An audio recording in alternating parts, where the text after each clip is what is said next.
มันเป็นส่วนใหม่ที่มันใหม่บ่เบิดหั่นแหละเขาก็มาผ่าไว้แบบนี้ถ้าตอนใหญ่ค่ะอันนี้ ดีจังเนาะมาจำแปะจำเลยสบายดีเด้อพ่อแม่พี่น้องเบิดสุขุสุขคนเด้อมาพบพ่อกับน้องลาตีพี่น้องพบพ่อยามเช้านี่แหละเนาะอยู่เฮือนพี่น้องพอดีมื้อนี้เฮาก็สิมาเฮ็ดกินพี่น้องทอดปลาแดกเฮาล้างไว้แล้วก็ใส่ผงนัวลงไปน้อยหนึ่งเนาะเพราะว่าสิทอดเอาสิกินกับต้มหน่อไม้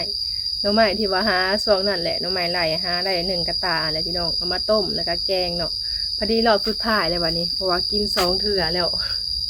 สิกินกับปลาแดกพี่น้องเข้ากันดีเลยได้สิทอดเอาเนาะกับล้างข้างน้ำมันไว้อันนี้ค่ะเป็นต้นกระถินพี่น้องก็สูงค่ะเลยใหญ่ๆแต่เป็นทางดินเพิ่นพู้นแหละอันนี้ค่ะแม่เฒ่าเพิ่นปลูกอันพอจิงไข่ไว้ก็งามเลยทำสิเอาไว้กินเพิ่นอยู่เฮือนนะเพิ่นทางเนี่ยพี่น้องแปลนหมดเลยโอ้มีแต่เครื่องปลูกของเพิ่นเลยนี่เพิ่นมาปลูกไว้เวลาเพิ่นไปพุ่นแล้วเพิ่นก็สิย้ายเอาอันไปปลูกอยู่พุ่นหั่นนะเป็นหัวจิงไข่แล้วก็หวานจอดนี่ยังเพิ่นเนาะอันนี้เป็นต้นกล้วยของเพิ่นอยู่ใกล้กันอยากปลูกก็ปลูกพี่น้องขอแต่เฮาดูปลูกนั่นแหละเพราะว่าเพิ่นก็ยังบ่ทันมีไผมาอยู่ตอนนี้เพิ่นก็บ่ได้ขายดอกพี่น้องแต่ว่าดินเพิ่นก็กว้างอยู่เพิ่นก็ไว้ให้ลูกเพิ่นเนาะมีแต่เฮาปลูกไว้พอได้กินเวลาเฮามีเวียกมีหยังก็ไปกลเอามาใส่แกงนะพี่น้องก็ดีกว่าเฮาไปซื้อหมัดหนึ่งก็ประมาณ10,000นี่แหละเนาะ9 บาท40 บาททางบ้านเฮามันก็แพงพี่น้องปลูกเพื่อสิได้เนาะก็ปลูกไว้กินเองมื้อนี้กินข้าวอยู่เฮือนก่อนพี่น้องเมื่อวานนี้ไอ้เก่งเป็นมาค้นใหม่อีกรถหนึ่งตอนค่ำพี่น้องพอดีเฮาก็ไปเวียกเพิ่นคนลงไปผู้เดียวเพิ่นมื้อนี้ทางอ้ายเพิ่นเอารถไถไปเวียกแล้วก็เลยว่าหยุดก่อนสิไปเฮ็ดเวียกอย่างอื่นก่อนคนลงไปนั่น3 รถแล้วพี่น้องแต่ว่ายังอยู่เพราะว่าเฮาใส่บ่ได้หลายปานใดแต่ละรถก็สิใส่บ่ได้เต็มปานใดหั้นนะเพราะว่ารถไถก็ย่านมันเพไว้หั่นแหละแล้วก็ตีนนี่แหละหลักๆเลยเนาะเพราะว่าเฮาแบบไปดูมันก็ต้องได้หั่นเอาไปแป้งอยู่ทางนอกก็เลยว่าใส่แบบพอดียามใดแล้วก็ค่อยไปเนาะเดี๋ยวเราสิไปทอดปลาแดกก่อนบัดนี้ได้ยินได้เสียงแมงไหม้แล้วพี่น้องทางนี้กับปุ๊บรรยากาศยามเช้าสดใสฝนหยุดตกหลายมื้อแล้วพี่น้องบัดนี้สิบ่ได้กินหน่อไม้แหละสิบ่ได้กินต้มหน่อไม้แล้วเนาะหยุดตกเลยถ้าฝนตกดูก็ได้กินหน่อไม้ต้มเด้บัดนี้เราสิมาทอดปลาพี่น้องทอดปลาแดกเรามักไว้เรียบร้อยเด้โตงามไฟแห้งเลยพี่น้องนี่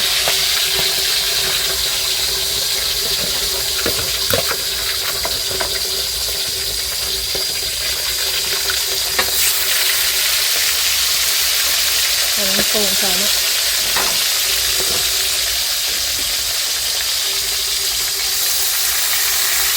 ใส่กระเทียมพอ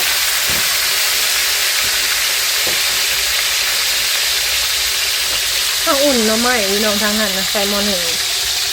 ขาวแล้วเขาก็อุ่นเนาะไหม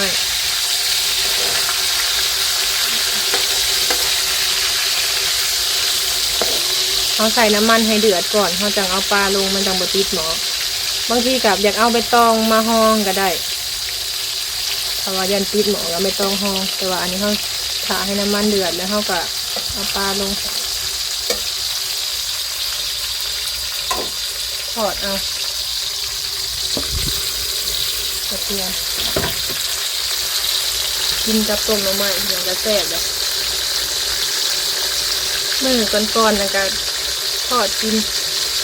น2 คนพี่น้องแล้วก็ในตู้เพิ่นก็อยากเพิ่นว่าแต่ว่ากินบ่ได้พี่น้องได้จำแต่แปะเพิ่นกินได้บ่หลายเพิ่นแห้งมากกินเท่าใดเป็นแนวแบบนี้นะกินกับพวกจิงไข่นี่แล้วเขาเลยพี่น้องเพิ่นว่าแต่เสียดายเพิ่นกินบ่ได้เนาะอีกครั้งนี้สิเป็นหน่อไม้เฮาอุ่นใส่หม้ออันหนึ่งข้าวเลยเอาหนึ่งแล้วพอดีกินเทื่อหนึ่งเมนูเฮาก็ง่ายๆมื้อนี้พี่น้องต้มไว้ในตู้เย็นแล้วก็เอามาอุ่นเพราะว่ามันเย็นแล้วมันบ่แซ่บทางนี้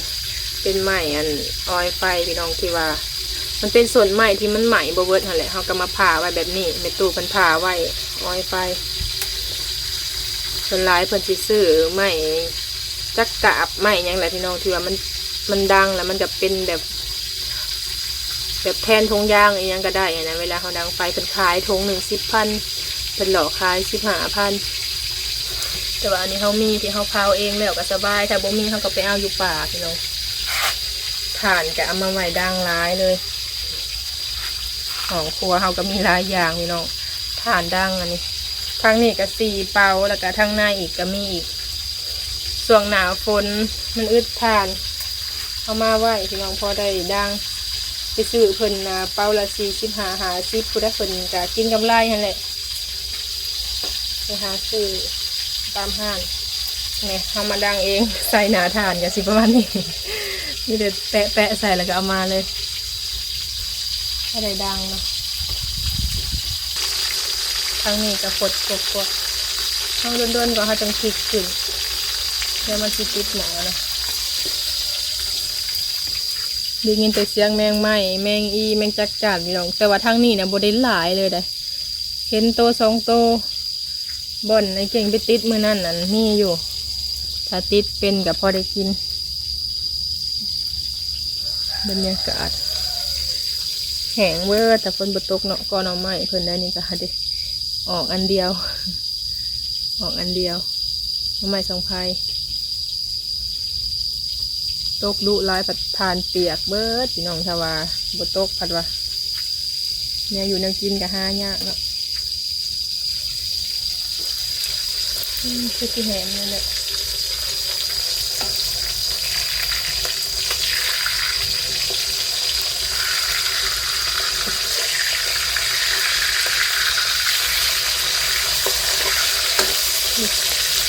เห็นเลยจนแหมกลัวสีน่ะงามเข้าล่างลายน้ำแล้วก็เอามาทอดเลยพี่น้องนี่กับบริคืนแซ่บ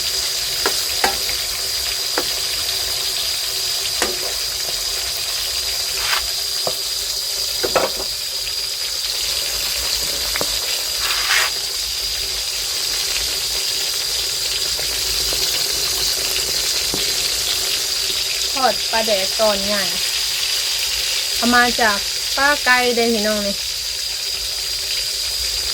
ทีนี้ไปทางอ่านเป็นว่าไก่เต๋อฝากมานำคนส่ง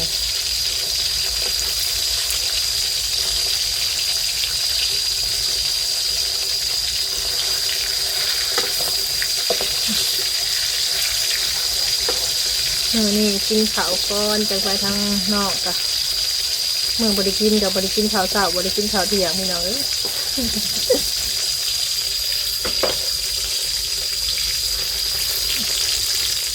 อันนี้น้องไม้ที่ว่าเขาอุ่น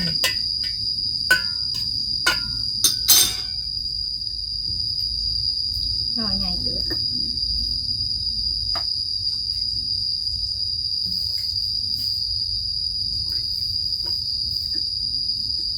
กิน2 เถื่อนี่นะพี่น้องน้องไม้เขาก็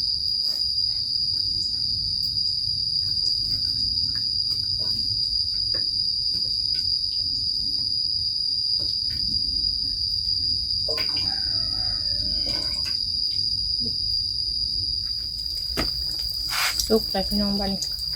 เอาสิเอามาสเด็ดน้ำมันก่อน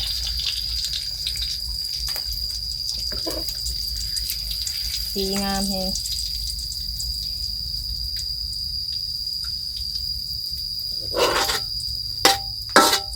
เอาใส่กระเทียมพร้อมเนาะแล้วก็หมักเผ็ด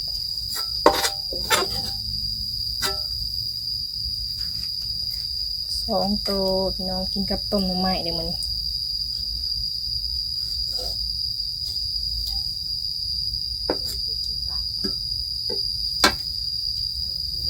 สีสันงามแฮงแล้วบาดนี้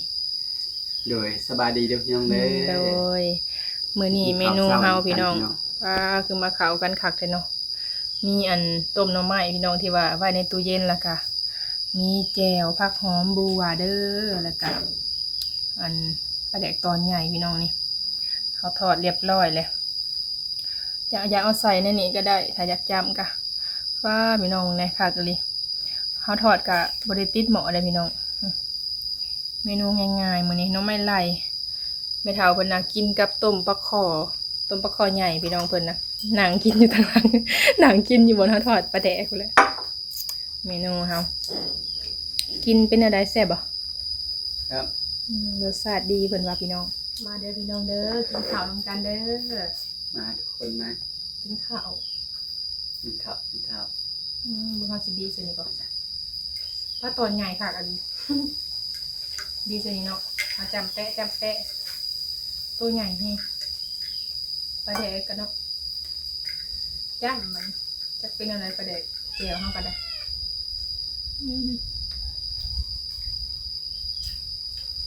แมงวันมาก่อนจำเนาะเอา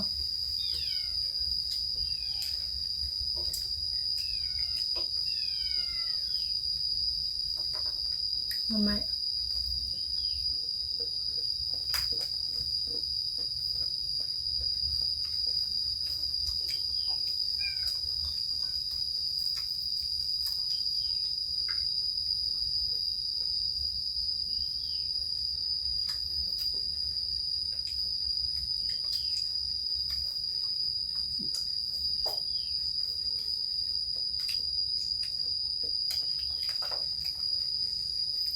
เทิงอาหารโปรดของเฮาเนี่ยเทิงอาหารโปรดของกระเพาะเนี่ย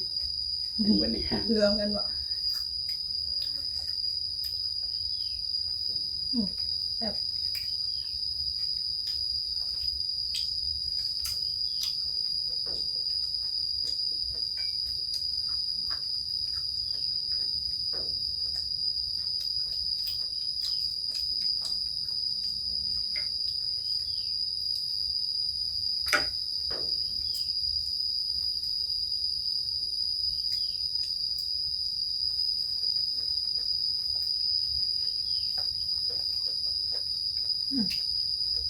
มื่อนี้แดดเนาะ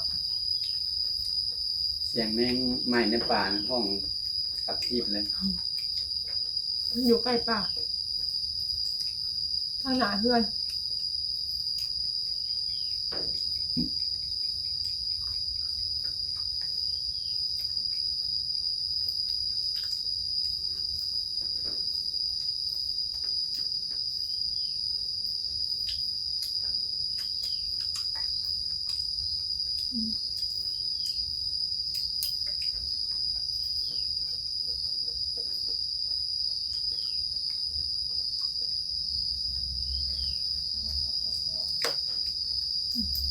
ใช่เลยทอดก็คนตกจะได้เถื่อนน้ำมันนี่หันยังบอกอ่ะ กินขนม ยุดตกเลยแบบนี้พี่น้องไม่ได้แดดเลยคนอย่างเงียบเลย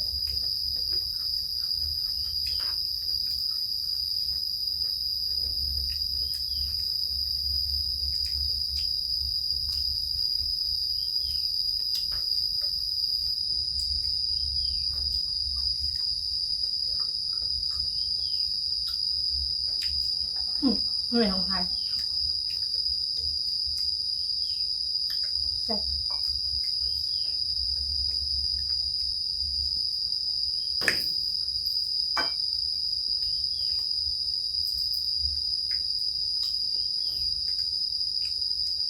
ทอดใส่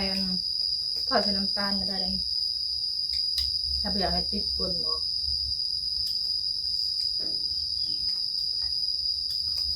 แต่ว่ามันสีดอกใหม่นะ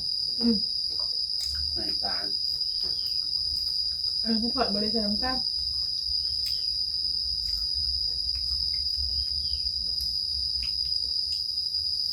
กินข้าวเสาพี่น้องสวยเติบแล้วตอนนี้กับแต่กินข้าวแล้ว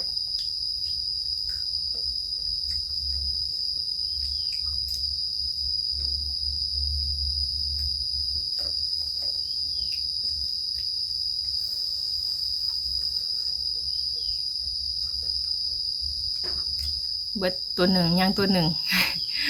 สำกินแบบอันนั้นเลยนะพี่น้องสำปลาแบบสดๆเลยได้เขากินกะในน้องใหม่กะรอบสุดท้ายแล้ววันนี้ฝนบ่ตกบ่ได้กิน พ พากันไปหาใครได้ไปหาก่อนหมู่เนาะแต่กระตาหนึ่งแล้วมาต้มกินทั้งแกงมื้อนะพี่น้องเด้อันนี้ก็สิเป็นแจ่วปลาแดกของเฮาเมนูแบบง่ายๆธรรมชาติพี่น้องได้แนวใดก็กินไปบ่มีก็โหไปตลาดพุ่นแหละพี่น้องบ้านเฮาก็ได้ปลาคอมากับแม่เฒ่าเพิ่นต้มกินกบคือว่ายัง2 โตแหละพี่น้องหรือว่าเป็นต้มแล้วบ่กบเฮาอันก้านหั่นนะแล้วก็แบ่งขายแน่พี่น้องถ้าว่าไปขายเบิดปัดตัวเองบ่ได้กินมันก็เป็นช่วงที่มีเนาะคือไปก้านแบบนี้มันก็บ่ได้พี่น้องถ้าฝนบ่ตกก็บ่ได้กินบ้านเฮาก็ฝนบ่อยากดีปานใดดอกบางทีก็ลมหั่นหลายกว่าเนาะพายุกินอิ่มๆแนวกินเฮาก็สิประมาณนี้ในกินแนวกินแบบนี้นะพี่น้องของไม่เฒ่ามักแต่เพิ่นกินบ่ได้เลยกินแล้วก็ทั้งพิษท้องแต่เพิ่นน่ะสิอดเอาแบบบ่กินถ้าเฮากินพิษแล้วมันยากไผซอยเฮาบ่ได้แล้วมันเจ็บเนาะกระเพาะแล้วก็หลายๆอย่างอะไรพี่น้องเพิ่นก็ได้แต่เพิ่นคาร่ามเอาแนวกินถ้าเฮาบ่คาร่ามแฮงเจ็บเป็นบ่เซาเนาะอันนี้สิเป็นข้าวเหนียวค่ะพี่น้องกินกับปลาแดกตอนจ้ำเป๊ะๆแซ่บกิน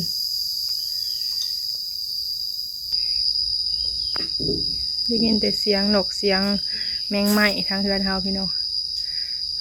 บรรยากาศกับป้ามื้อนี้คือสีแดดกว่าว่านนี่เลยแหละเพราะว่าเห็นแดดแต่เช้าเลยเมื่อวานนี่บ่ได้ค่อยแดดปานใดเมื่อวานนี่ท้องฟ้าเฮากะเฮ็ดกินข้าวก่อนจังออกไปทางอื่นเมื่อวานนี่บ่ได้กินข้าวเช้าอยู่เฮือนซ้ำตื่นมาแล้วก็พากันขนไม้ไปพุ่นแล้วก็ไปเฮ็ดเวียกอย่างอื่นพอดีหาหน่อไม้แกงกินส่วงแรงๆพี่น้องเพราะว่าเฮาก็เฮ็ดแนวอื่นนำแล้วก็หากินไปนำหั่นแหละบางทีก็ซื้อกินแนวกินอยู่ห้างพี่น้องประเภทสิ้นแห้งเป็นขายแต่ว่ามันก็บ่คือเฮาเฮ็ดเองดอกเนาะประเภทมันบ่มีแนวสดหั่นนะส่วนหลายเพิ่นก็สิขายสิ้นแห้งปิ้งปลาทูเนาะก็แซ่บอยู่พี่น้องเอาจังใดมีแต่ว่าคลิปนี้น้องลาตี้ก็สิขอจบคลิปเด้อพี่น้องเด้อมาเฮ็ดอยู่เฮ็ดกินตอนเช้าเนาะแล้วก็สิออกไปเวียกพุ่นแหละพี่น้องบ้านนี้โดยคลิปนี้ลาไปแล้วขอกล่าวคำว่าสบายดี